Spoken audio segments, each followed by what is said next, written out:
avec qui j'avais fait déjà un long métrage, Les Animaux Amoureux en 2007, qui est sorti en 2007.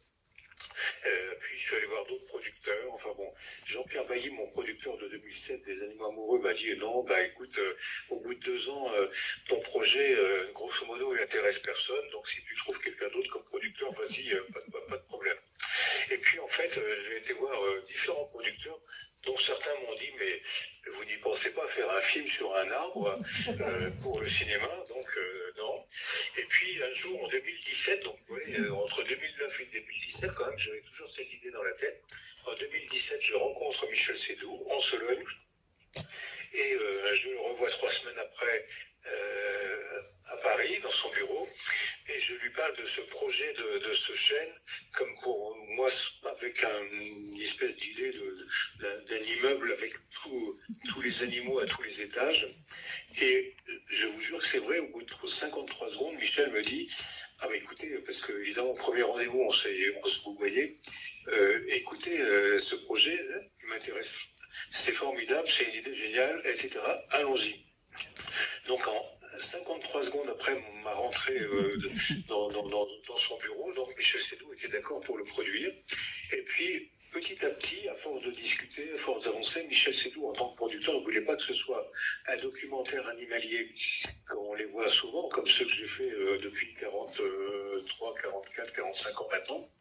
Il voulait que ce soit une histoire et il a souhaité qu'on réduise le nombre d'animaux dans ce projet et qu'on choisisse les mulots en sous-sol, le couple de G, bien sûr, l'écureuil, qui au début d'ailleurs était un couple d'écureuils, mais dans le storyboard c'est un couple d'écureuils, mais après ça c'est un peu compliqué, et le couple de G, et puis cette espèce d'insecte absolument incroyable qui fait 5 mm de long quand même, qui est minuscule, qu'on ne voit même pas, que je ne connaissais pas moi personnellement, alors que j'ai vu évidemment des glands par terre troués avec des trous dedans.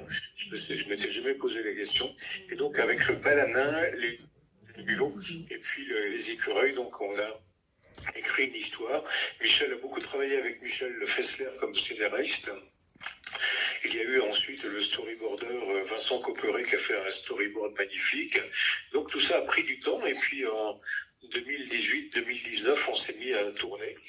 Et ce qui est très drôle, c'est qu'après avoir vu tous les chaînes les plus magnifiques de France, avec mes petits sous personnels pendant des années, en fait, Michel Seydoux a souhaité qu'on trouve un arbre, un beau chêne, mais un arbre le plus proche de chez moi. Et en fait, on a fait le tour un peu dans les propriétés. Moi, j'habite entre Chambord, Cheverny, en Sologne. On a fait le tour avec Michel des différents arbres que je connaissais déjà un petit peu, mais bon. Et en fait, on a choisi cet arbre qui était à 900 mètres de la maison et qui était plutôt une très très bonne idée parce qu'en fait, en étant à 900 mètres de la maison, même en période de Covid, j'étais à moins d'1 kilomètre de chez moi. Et donc, j'ai pu filmer matin, midi et soir sans même de route départementale à traverser, puisque de la maison, j'étais vraiment à 900 mètres, même à pied, à travers la forêt, à travers bois. Donc voilà, puisqu'on habitait une maison, on a changé, mais on habitait une maison qui était à 4 km du premier village, au fin fond des bois, et donc dans un endroit magnifique. Et puis, donc ce chêne était à 900 mètres de la maison, donc en période de Covid, j'ai pu filmer vraiment quasiment tout le temps, quoi. Et c'était plutôt, évidemment, le Covid, on ne l'avait pas prévu, mais en tous les cas, c'était une riche idée de Michel de choisir un arbre vraiment très proche. Évidemment, c'était un moyen de production très différent. Si on avait choisi ce très beau chêne que je connais, que j'ai personne ne savent pas mieux que lui. Mais Michel est un homme de terrain. C'est-à-dire on a les mêmes goûts pour la nature. Il aime bien mettre les bottes et puis arpenter la forêt. Et en Sologne également d'ailleurs. Et donc voilà, on s'est vraiment très très bien entendu parce que quelquefois les corrélisations peuvent être un petit peu compliquées, on n'est pas forcément toujours sur la même onde. Enfin bon, donc et alors que là, moi j'ai passé beaucoup de temps dans mon affût, à filmer, à attendre, etc. Comme vous imaginez. Il y a eu 2-3 équipes qui ont travaillé aussi sur le film, sur le balanin, sur différentes espèces également. Quelquefois, pour certains tournages, on était à 2 caméras, donc 2 caméramans, 2 équipes. Et puis, en fait, moi, si j'ai passé 1 an et demi quasiment dans mon affût à filmer, Michel, ensuite, avec la chef monteuse à Paris, a passé 43 semaines au montage. Donc c'est énorme, hein, parce qu'il y avait plus de 300 heures de rush, 300 heures d'images à démêler. Et avec 300 heures d'images, on aurait pu faire évidemment 10 films différents, quoi, en fait. Donc il a fallu, à partir de... Et ce qui était précieux dans notre affaire, c'est que à partir du moment où il y a eu un scénario d'écrit, un storyboard de dessiner, un très bel ouvrage d'ailleurs, qui est vraiment magnifique. Storyboard que les gens vont pouvoir voir après, on l'a sur la table plus loin. Bon, bah super, très bien. Et le storyboard donc, de Vincent Copré, enfin les dessins de Vincent, a vraiment guidé les 2-3 équipes qui ont travaillé sur le film. Et puis moi, près de mon arbre, en fait, autour de mon arbre, j'ai filmé évidemment pendant 1 an et demi, matin, midi et soir. Enfin, et voilà, tout ça a fait ce long métrage d'1h20. Et imprégné quelques jets pour le film, de faire voler des jets de droite à gauche, de faire passer un jet dans une fourche d'arbre, etc. Et tout de suite après, mais dans les 2 minutes qui suivaient, quand le jet, par exemple, vole et passe dans une fourche d'arbre, tout de suite après, le jet, il est rangé dans sa petite boîte. Il est très bien traité, hein, je vous rassure. Et tout de suite après, on fait passer un autour qui est un autour de fauconnerie, puisque les autours sont des rapaces utilisés pour la fauconnerie, pour l'autourserie exactement. Et tout de suite après, on fait passer l'autour dans cette même fourche d'arbre, en ayant bloqué les caméras, c'est-à-dire que la caméra, elle filme exactement le même cadre quand le jet passe et quand l'autour passe. Et ensuite, c'est au montage et en post-production que le jet passe dans la fourche d'arbre et qu'un quart de seconde après, il y a l'autour qui passe également. Et donc, il y a cet effet de poursuite absolument étonnante. Mais je vous rassure, les jets et les autours n'ont jamais été en contact entre eux. Sinon, ça serait forcément mal fini pour les jets, ça c'est clair. Et tu avais mis en scène aussi une 2 chevaux pour faire cette séquence-là. Ah, oui, la 2 chevaux, oui. Alors oui, il y avait une 2 chevaux travelling de l'imprégnateur et donc il y a eu je vous disais, il y a eu des plans en travelling en voiture sur une toute petite route du fin fond de la Sologne où on pouvait faire voler les jets sur 200 mètres environ. L'autour pareil, enfin bon. Et donc on a fait X répétitions, X plans bien sûr.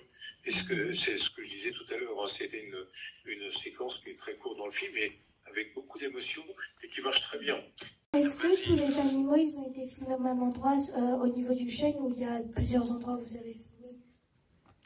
Alors j'ai pas bien compris. Alors est-ce que tout se passe dans le chêne ou est-ce que ça a été filmé à plusieurs endroits?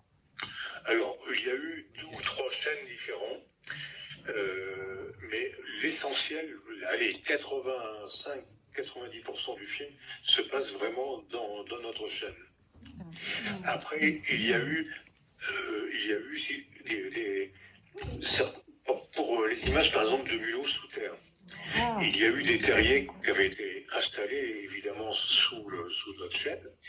D'autres terriers qui avaient été installés un petit peu plus loin. La difficulté, par exemple, pour filmer les mulots sous terre, c'était pas tellement de les filmer, c'était d'apporter de la lumière, d'apporter de l'éclairage, parce que dans un terrier de mulot, par définition, c'est tout noir, quoi, on n'y voit rien.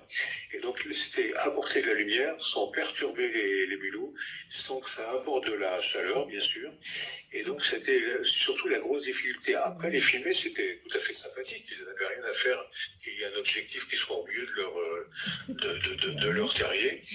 Et, on a fait des images avec des endoscopes, avec des objectifs très très particuliers pour pouvoir... Il y a même des petits mouvements de caméra à l'intérieur des terriers. Donc... Bien, bonjour à tous.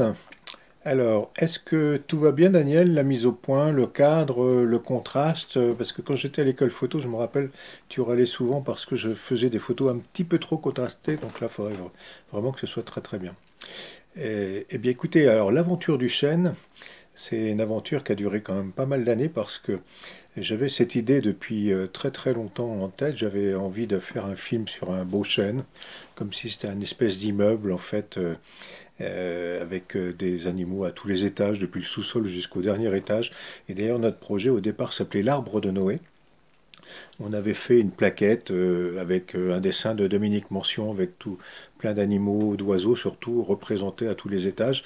Et puis le producteur des Animaux Amoureux, Jean-Pierre Bailly, a eu le dossier pendant 2 ans à peu près environ. Enfin bon, j'ai fait le tour de tous les très beaux chênes en France dès les années 2009.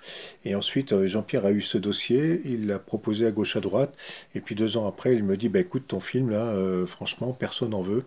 Et donc si tu trouves un autre producteur, vas-y, aucun problème. Voilà. Et puis voilà, donc on a fait d'autres films, on a fait d'autres images pour les uns les autres, pour Jacques Perrin, pour l'Océan, pour Belle et Sébastien, pour Nicolas Vanier, enfin, etc., etc. Et puis ensuite, en 2017, j'ai croisé Michel Seydoux lors d'une manifestation en Sologne. Et puis j'ai revu Michel 3 semaines après à Paris, parce que je lui avais dit ce serait bien qu'on se rencontre, etc. Et puis j'ai commencé à parler de l'arbre de Noé avec cette belle plaquette qui avait été faite. Et ensuite, au bout de 43 secondes, Michel m'a dit bah, écoutez, je suis votre homme, c'est une idée qui est géniale, voilà, on va le faire ensemble, etc. Donc au départ, Michel Seydoux était producteur, moi réalisateur. Puis à un moment donné, Michel et son associé là m'ont proposé que Michel devienne co-réalisateur. J'ai trouvé que c'est une très bonne idée parce que Michel Seydoux est un homme du monde du cinéma depuis très longtemps. C'est un homme d'affaires, mais c'est aussi un homme du monde du cinéma. Il a produit plein de films, dont Cyrano de Bergerac, enfin bon, etc. Des films de fiction avec des histoires. Et quand il est devenu co-réalisateur, donc il voulait absolument que ce chêne devienne une histoire, enfin que ce soit pas qu'un documentaire animalier, mais un film animalier. Et il a voulu faire intervenir un scénariste qui a travaillé quelques mois avec lui, d'ailleurs, ils ont travaillé tous les deux, Michel Fessler et Michel Seydoux. Puis ensuite, un storyboarder, Vincent Copperet, qui a fait un storyboard absolument magnifique avec 600 dessins, qui raconte en fait l'histoire du scénario, l'histoire du film.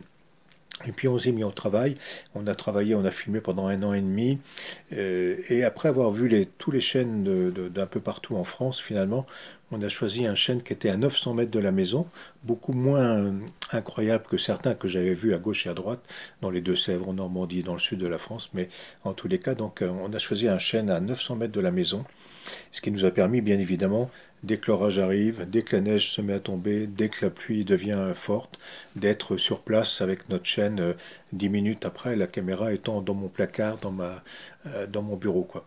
Et donc, en fait, c'est devenu une aventure assez sympathique et une corrélisation vraiment. On était très complémentaires, Michel et moi, sur ce film. Moi, j'ai passé beaucoup de temps dans mon affût à filmer. Il y a eu d'autres équipes qui ont travaillé, bien sûr, avec les insectes, les mulots, etc.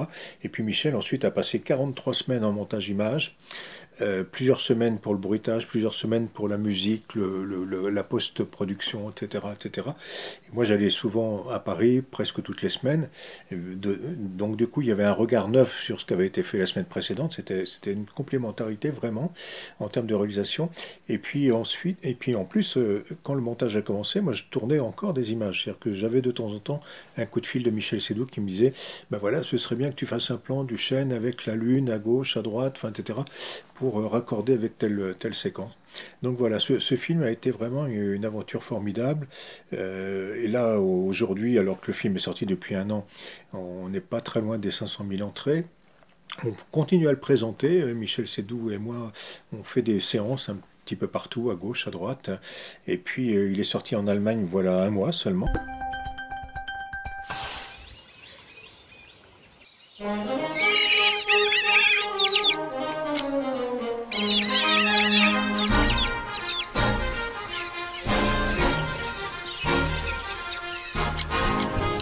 Le genre du film est un genre nouveau, mais c'est un vrai film de cinéma, construit comme une opération de cinéma avec casting, décor, acteurs, et leur propre voyage. Tout est vrai. Scientifiquement. Oui. Scientifiquement, on a travaillé avec des scientifiques, des naturalistes, des ornithologues, etc. Et ce qui fait que le son est exact, c'est-à-dire qu'on ne va pas entendre le coucou chanter au mois de novembre. Entre les ambiances sonores, les sons captés sur le terrain, le bruitage, la musique composée, etc., à un moment donné, il y avait plus de 800 pistes sonores à mixer entre elles. Nous, on a découvert, Laurent et moi qui sommes dans la forêt depuis qu'on est grand comme ça, des animaux qu'on ne connaissait pas. Le balanin, pour être très clair, on avait vu les trous dans les glands, dans les châtaignes, dans les noisettes, mais on ne l'avait jamais rencontré. Il aurait pu figurer au générique d'un film de Spielberg. Hein. Pour chaque plan, c'est un travail un peu précis de préparation, d'observation, de repérage. Il a fallu placer la caméra au bon endroit, faire des plateformes dans le chêne. Il y a eu des plateformes construites dans les temps pour pouvoir avoir l'eau au premier plan et le chêne dans l'axe. Je pense que c'est un message universel. On raconte autour d'un lieu la biodiversité et le savoir vivre ensemble. L'interdépendance des espèces est indispensable. C'est-à-dire que la vie n'existe pas si l'ensemble du système n'est pas complet.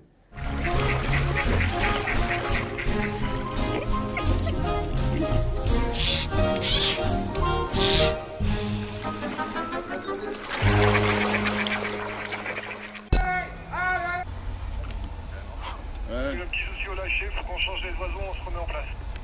Qu'est-ce qui s'est passé? Ouais, je sais pas, ils se sont arrêtés. Le jet a dû s'arrêter. Ouais. Le jet s'est arrêté au départ. La difficulté ici, c'est de synchroniser les animaux avec les caméras. Avec la caméra qui est censée être à peu près au même niveau. Alors c'est-à-dire qu'en fait on a déjà fait hier avant-hier des plans où le jet est devant la voiture. Et puis en fait là l'idée c'est de faire des plans de travelling. Et bon, sur le nombre de passages, le nombre de... Les jets ne peuvent pas voler pendant 25 000 fois non plus parce que en fait évidemment ils sont récompensés quand ils arrivent et quand ils ont plus très faim ils sont moins motivés pour arriver quoi. C'était comment là? Il a fait chaud peu. C'était bien ça a priori. Hein. Ça c'est Harry ça? Happy. Bah Happy, il a le droit à une double. Happy, ça fait 2 fois qu'il l'a fait super. Une double ration de. Un petit whisky pour Happy. Un tournage avec des animaux.